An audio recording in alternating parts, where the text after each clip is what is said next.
கேள்வி. இப்போ நீங்க லவ் டுடே படம் கொடுத்தீங்க, பெரிய சக்சஸ் ஹீரோவாக நடிச்சீங்க. பட் பெரிய சக்சஸ் கொடுத்த நீங்க வந்து தொடர்ச்சியா ஹீரோவா நடிக்க போறீங்களா இல்ல படங்கள் டைரக்ட் பண்ண போறீங்களா? எந்த முடிவு எடுத்திருக்கீங்க அதை சொல்லுங்க. இப்போதைக்கு 3 படம் நடிச்சிட்டு இருக்கேன் சார்.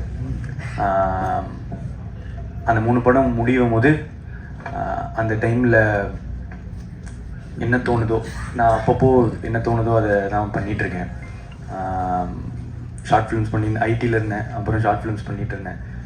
டைரக்ட் பண்ணணுன்னு ஆசைப்பட்டேன், டைரக்ட் பண்ணேன். நடிக்கணும்னு ஆசைப்பட்டேன், நடித்தேன். இப்போதைக்கு 3 படம் நடிக்கிறேன். அந்த டைமில் தான் டெசிஷன்.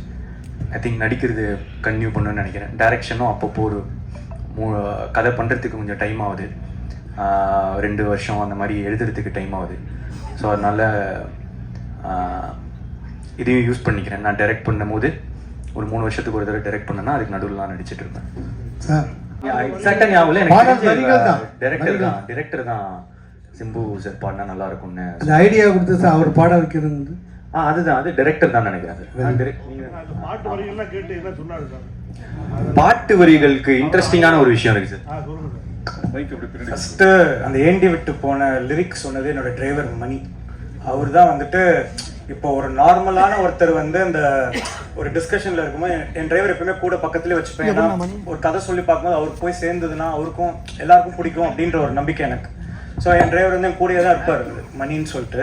ஸோ ஏண்டி விட்டு போனேன் அப்படின்றது எப்படி வந்துச்சுன்னா, ஒரு பொண்ணு ஒரு பையனை விட்டு போயிடுறா. ஸோ என்னவா இருக்கலாம் போது பிரிந்தாய் அன்பே அது இதுன்ட்டு வந்துட்டு இருந்தது. டேய் டிராகன் வந்து ஒரு சாதாரண பையன், ஜாலியான பையன், ஒரு பொண்ணு விட்டு போறான்னா என்னடா கேட்பான் அப்படின்னு பேசிட்டு இருக்கும்போது, நான் என்னால் ஒரு பொண்ணு விட்டு போனா ஏண்டி என்ன விட்டு போனேன் அப்படின்னு கேட்பான். அப்படி வந்ததுதான் ஏண்டி விட்டு போனேன்.